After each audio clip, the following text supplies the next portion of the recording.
വിശ്വപ്രസിദ്ധമായ തിരുവനന്തപുരം ശ്രീ പത്മനാഭസ്വാമി ക്ഷേത്രത്തിലെ വിഗ്രഹത്തിന് ചില പ്രത്യേകതകളുണ്ട്. അതിൽ പ്രധാനപ്പെട്ട 5 കാര്യങ്ങൾ ഇവയാണ്. അനന്തശായിയായ വിഷ്ണു ഭഗവാന്റെ ഈ പ്രധാന പ്രതിഷ്ഠയ്ക്ക് 18 അടി നീളമുണ്ട്. 12,008 സാളഗ്രാമങ്ങൾ ചേർത്താണ് ഈ കൂറ്റൻ വിഗ്രഹം നിർമ്മിച്ചിരിക്കുന്നത്.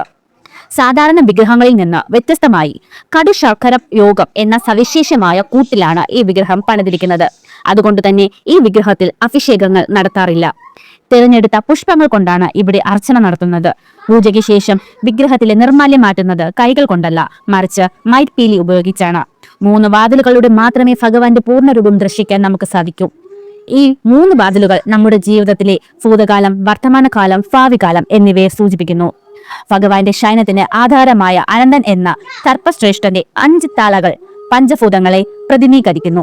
അനന്തന്റെ 3 ചുറ്റുകൾ സത്വം, രജസ്, തമസ് എന്നീ 3 ഗുണങ്ങളെയാണ് സൂചിപ്പിക്കുന്നത്. കൂടുതൽ അറിവുകൾക്കായി ഇപ്പോൾ തന്നെ ഈ ചാനൽ സബ്സ്ക്രൈബ് ചെയ്യൂ.